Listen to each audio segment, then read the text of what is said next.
이상한 소문이 이제 나기 시작을 한국 팀에게 납치됐다. 예수님만 전하는 그런 팀에게 유혹됐다. 그 팀은 이단인 것 같다. 자, 이번에는 콜롬비아에 관한 얘기를 좀 드리도록 하겠습니다. 엘살바도르의 목사님을 통해서 저 콜롬비아의 엘리케 벨무데스라고 하는 아주 뛰어난 목사님이 계시는데 그분을 소개시켜 드리겠다고 얘기를 했습니다. 또 그분한테도 한국에서 온 세계복음하는 팀이 있는데 한번 만나볼 것을 권유했다고 하는데 그분도 긍정적인 반응이었고 저희 또한 그러했습니다. 그래서 이제 콜롬비아로 이제 향해서 갔죠. 생각보다 인원이 좀 많이 갔어요. 저희 한국 팀이 한 10몇 명 들어갔던 것 같고요.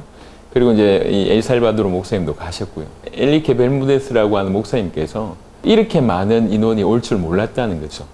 요파리라고 하는 도시가 콜롬비아에서는 한 10몇 번째 정도의 도시라고 합니다. 아주 대도시는 아니지만 그래도 좀 규모가 있는 그런 도시인데 공항은 사실은 굉장히 작았어요.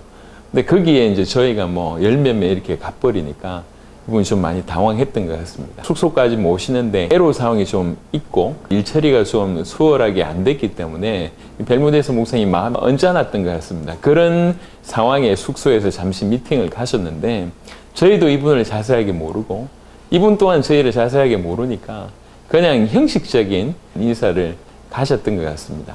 나중에 알고 보니까 이 벨무데스라고 하는 목사님은 콜롬비아의 뛰어난 목사님이셨어요. 10대 초반부터 수도 보고타의 큰 교회에 사역을 할 정도로 대단하셨던 분이시고 약 40년 가까이 사역을 하시면서 한 500개 교회 정도를 세우는데 주도적인 역할도 하시고 교단에서 큰 어른으로서의 사역도 하셨고 콜롬비아뿐만 아니라 5개 나라의 신학교를 세워서 또 총장의 역할 또한 감당을 하신 분입니다.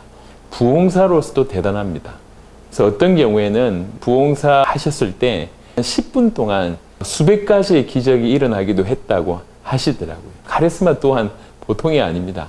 그래서 수많은 영향을 끼쳤던 인물이기 때문에 저희를 맞이할 때도 그렇게 큰 기대는 안 했던 것 같습니다.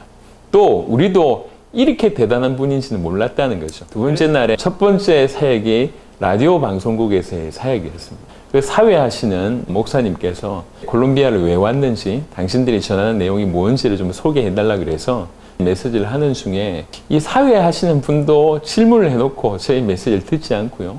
또 제 옆자리에 벨무데스 목사님 앉으셨는데 제가 느끼기에는 거의 안 듣는 것 같아요. 핸드폰을 계속 하는 거예요. 저는 메시지 하고 있는데 우여곡절 끝에 30분이 맞춰지고 나서 잠시 밖에 나가서 휴식하고 있는데 이분이 따라 놓으세요. 이 메시지가 아니면 세계 살릴 메시지가 없다. 이렇게 얘기하더라고요. 당신이 전한 이 메시지라면 세계를 살릴 수 있다. 지난 30년 동안 사역을 해왔는데 내가 올바로 사역하지 못했다고 하는 것들이 느껴졌다. 핸드폰을 하고 있었던 게 아니라 메시지를 정리하고 있었다는 거죠. 알고 보니까. 이다음부터 이분의 태도가 완전히 바뀌었습니다. 많은 사람들이 은혜를 받았지만 벨무데스 목사님처럼 깊이 있게 은혜를 받은 사람은 없었던 것 같습니다. 콜롬비아 그 1차 사역이 끝나자마자 그 옆에 나라로 사역을 하게 됐는데 파나마하고 엘살바도르의 사역이 그 다음 사역이었습니다. 벨무데스 목사님한테 이 두 나라에 같이 사역을 하자 제가 제안을 했습니다. 파나마에 가서 사역을 할 때 한 500명 정도의 어떤 목회자들의 모임에 메시지를 전할 때 하나의 강의를 이제 부탁을 드렸는데요. 제가 깜짝 놀랐습니다. 그러니까 이제 콜롬비아 사역을 하고 이동해서 바로 파나마 사역을 할 때 메시지를 한번 해주십사 부탁을 드렸는데 그 짧은 시간 이미 자기 걸로 소화를 하셔서 예수님이 하나님의 아들 그리스도이심을 너무나 정확하게 전달하는 걸 보면서 야, 이분이 정말 준비된 분이구나 이렇게 생각이 들었습니다. Que no es un método ni es un sistema, sino que es una vivencia. Como dijeron los apóstoles cuando los amenazaron que no podían hablar de Jesús allá en ese lugar, y ellos dijeron, no podemos dejar de decir lo que hemos visto y lo que hemos oído, esa es otra cosa. Y dice que no cesaban en el templo y por las casas de enseñar que Jesús es el Cristo. 저희가 3일 동안 예수님에 관해서 메시지를 전했는데요. 전부 다 받아들이지 않는 걸 보고 저도 충격받았지만 벨무데스 목사님도 충격을 받으신 거예요. 이 메시지를 받아들인 것이 이렇게 귀한 일이었냐. 그런데 하나님 나에게는 이렇게 깨닫게 해주신 거 보니까 너무 감사하다. 이렇게 얘기를 하는 거예요. 그래서 엘살바도르에도 사역을 가서 그때 엘살바도르에 모여서 목회자들하고 또 교류하게 하면서 굉장히 눈이 열리는 그런 일이 벌어졌습니다. 그리고 나서 콜롬비아 돌아가셨을 때 이상한 소문이 이제 나기 시작을 했다고 합니다. 한국 팀에게 납치됐다. 벨무데스 목사님이. 예수님만 전하는 그런 팀에게 유혹됐다. 이런 얘기부터 시작해서 그 팀은 예수회 소속 아니겠냐. 그 팀은 이단인 것 같다. 그러니까 정말 말도 안 되는 비난들이 있었다고 합니다. 그럼에도 불구하고 벨무데스 목사님께서 이제 콜롬비아에 돌아가셔서 성경은 예수님이 하나님의 아들 그리스도이심을 믿게 하기 위해서 기록된 것이다. 우리는 이 복음을 믿어야 되고 이 복음으로 우리나라와 세계를 살려야 된다. 이런 마음으로 사역을 하기 시작을 했습니다. 약 4개월 후에 저희가 콜롬비아를 다시 이제 들어가게 됐죠. 이때는 더 많은 사람들을 준비시켜 주셨습니다. 그 중에 한 분이 베네수엘라에서 온 올란도라고 하는 목사님인데요. 벨무데스 목사님의 지인 목사님이 이 메시지를 받고 베네수엘라의 올란도 목사님한테 이제 복음을 전했고 올란도 목사님께서 조금 더 자세하게 듣고 싶다 그래서 국경을 넘어와서 콜롬비아 이 모임에 참여를 하셨던 겁니다. 나중에 올란도 목사님을 통해서 베네수엘라에 복음이 들어가는 그런 일들이 이제 벌어졌습니다. 그 이후에도 벨무데스 목사님은 보고타며 메데신이며 칼리며 아라우카며 여러 지역에 본인이 직접 가기도 하고 어떤 다양한 방법으로 메시지를 전하기 시작하면서 콜롬비아 요소에 제자를 찾기 시작을 했습니다. 그 중에 아라우카라고 하는 도시에 히클리라고 하는 목사님이 계십니다. 이분이 이제 그 무렵에 복음을 받고 치유나 회복이나 리더십이나 위로나 이런 것들만 메시지를 받다가 계속 예수님 얘기하니까 성도들은 떠나가고 또 주변에서는 비난을 받기 시작을 하면서 심지어는 사모님도 마음을 좀 닫았던 것 같습니다. 3년 동안 철저하게 혼자서 그렇게 사역을 하셨었는데 그럼에도 불구하고 계속 이 복음을 전하고 이 지역을 살릴 도전을 하다 보니까 혼자였던 사람이 제자 수련회만 한 10명의 사람들을 데려올 만큼 하나님께서 그분을 통해서 역사하셨고요.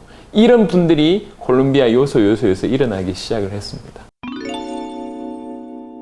2018년에 콜롬비아에서 중남미 두란노 대회를 이제 진행하게 되었습니다.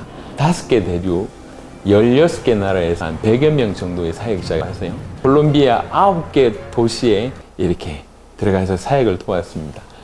메데신, 칼리, 아라우카, 바랑키아, 꼬르도바, 기타 등등 콜롬비아의 제자들과 함께 사역을 하는 겁니다. 너무 다양한 일들이 일어났습니다. 한 예로 어떤 목사님은 마약에 중독된 청소년들을 데리고 사역하시는 분이 계세요. 이 몇 층짜리 집을 오픈해서 그 아이들하고 같이 사는 겁니다. 얼마나 문제가 많겠습니까? 마약하는 특별히 덩치가 다 큰 청소년들인데요.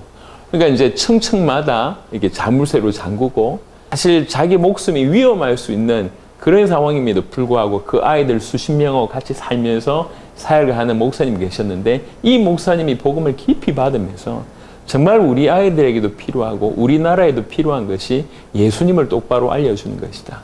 그래서 이 아이들한테 이 목사님 복음 전하기 시작했는데 이 아이들이 복음 받는 그런 일들이 이제 벌어지기 시작을 했습니다. 또 어떤 곳은 멕시코에서는 이제 사역을 하러 오신 분 중에 젊은 내외가 있었는데 그 와이프가 거의 만삭이에요.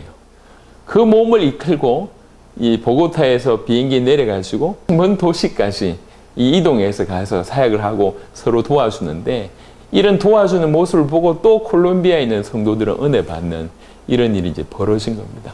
Tres problemas a tres soluciones.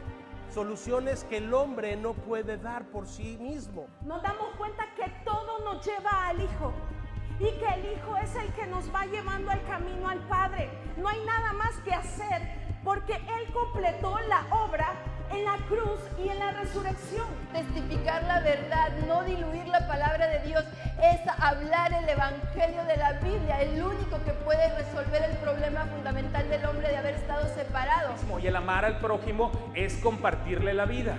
¿Y cuál es la vida? Que Jesús es el Cristo. No vivimos según la carne. Señor, dame. Señor, necesito. Señor, ayúdame. ¿Sí? Él ya lo dio todo por ti.